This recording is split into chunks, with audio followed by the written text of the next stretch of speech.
What's up, guys? It's your boy Darkskin, and today we're going to be talking about some developer notes or their discussion or just some answers to questions that a lot of people have been having. I just woke up. It's 8:48 a.m. So, I don't know when this stuff came out, a couple hours ago or whatever.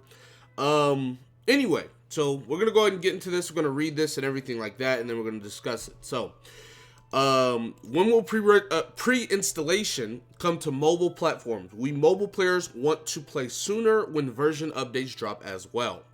We will be releasing pre-installation on mobile devices before version 1.3 update. This will reduce the amount of time needed to update game resources. You can obtain the resource package from the latest version of the game from the login menu, blah, blah, blah, blah, blah. Okay, so I mean, that's self-explanatory. They clean cut said, hey, we're dropping this before 1.3. You'll be able to get it before 1.3. There you go. Anyways, I wish that we could hold down a button to add materials when enhancing our weapons. You will be able to hold down a button over the image of weapon materials to increase/decrease the amount consumed. Nice. Just clear-cut answer again. We'd like to use controllers on iOS devices. The developers have heard your cries. From versions 1.3 onwards, devices that have had their operating systems upgraded to iOS 14 or higher will now support the Xbox Wireless Controller, Bluetooth version, Xbox Elite Wireless Controller Series 2, PlayStation DualShock 4 Wireless Controller, and iOS specialized Bluetooth controllers partial support. So they already are working towards getting controller support on mobile devices. Question 4. I wish that we could have the ability to convert materials. The upcoming material conversion function that will go live in version 1.3 is already in development. Stay tuned for future official announcements regarding the required materials and rules behind this function. So they're already telling us that there's going to be a material conversion type of UI that will be coming to the game, right? So something, I don't know what it is. They said that it's already in development, but that's really nice because there are some materials that like we never use, and there's some materials that we always use, right? So it's gonna be really nice that we can basically convert those. Anyway, moving on. Will the Electro charged reactions triggered by Rain Sword and Oz still trigger Fischl's talent? Undone be thy sinful hex when neither Xingshu nor Fischl is on the field. No, it will not. Undone by sinful hex will only occur when your current active character triggers an Electro-related elemental reaction. In other words, your active character must use their own skills to own attacks or skills to trigger the Electro-related elemental reaction. I mean, if you guys want to read the rest of that one, you can. I don't use either of those characters, so, I mean, that's kind of whatever. And I mean, they already said it, right? Anyway, why can't the Fatui and Nemo Boxer Vanguard counter Geo attacks any longer? The design of a Nemo abilities was intended to mostly react, other than with itself, with Hydro, Pyro, Cryo, and Electro. This is in line with the design of Anemo character abilities and the score reaction. When the Anemo Boxer Vanguard was first released, we did not take this principle into account and designed it with an additional counter mechanic to Geo counter attacks. This diverges from prior design language. So they removed it. Long story short, right? So that's whatever. Anyway, why does Ganyu's talent harmony between heaven and earth not affect the elemental burst that activates it? Okay, so for that one, we're gonna go ahead and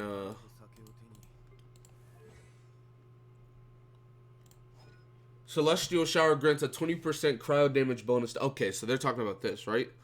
Not affect elemental burst that activates it.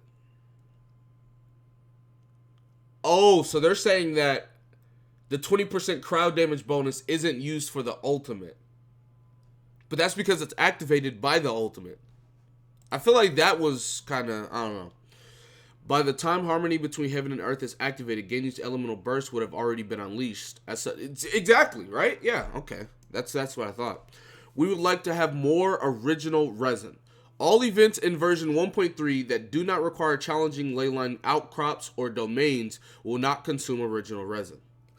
The vast majority of large-scale events in the future versions will also not consume original resin. That's number one. Number two, our battle passes will be adjusted in versions 1.3 onward to have additional fragile resin rewards.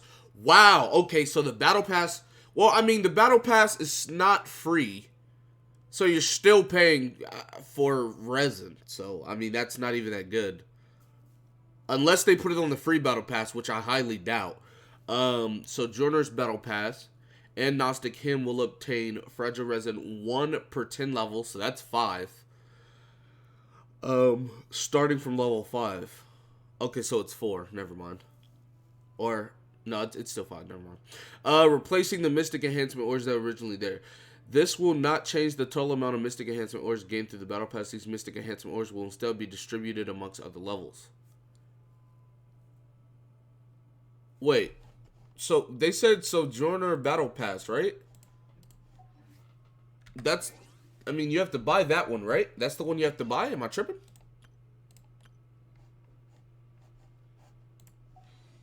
Hold on. I'm about to, where is it at? I'm pretty sure that's the one. Oh, so no. Maybe, Sojourner's Battle Pass is the free one. Wow, so you can get, so wait, Fragile Resin rewards Sojourner's Battle Pass will obtain Fragile Resin 1 per 10 levels.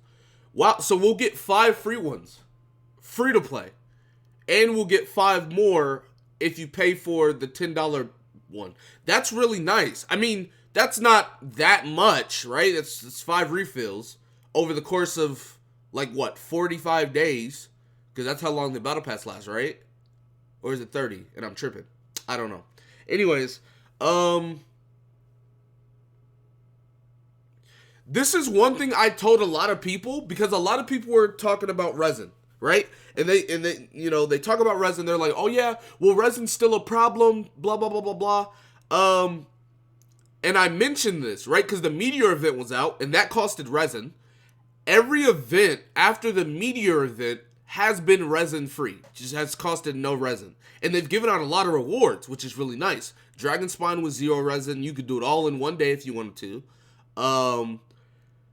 The Silly event was 0 resin. The Uber Eats event, all of these events are 0 resin, which is really, really nice. But when most of the gameplay in the game is not events, it's still a problem. Like, it would be perfectly fine if the events cost resin, if everything else didn't cost resin. Because you're not going to be doing the events all day. You're going to be playing everything else all day, right?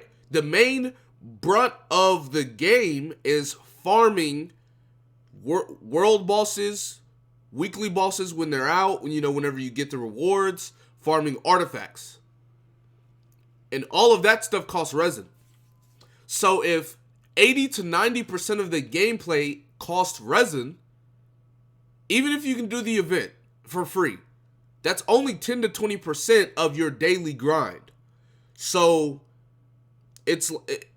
I don't know. I guess that's it. Yeah, okay. Yeah, I mean, I appreciate the free fragile resins on the battle pass, but for free-to-play players, I feel like that was a really nice touch. But, I mean, these were just not answers. Saying, hey, events don't cost resin. Hey, 10% of the gameplay doesn't cost resin is not an answer. Because 90% of the time, or 80% of the time, it doesn't matter how you want to chop it up. It's going to, I don't know. Anyways, that's going to be it for this video. Be sure to give it a like, subscribe to the channel if you're new. Comment down below. Tell me what you guys think in the comment section below. With that being said, I will see you guys next time. Peace.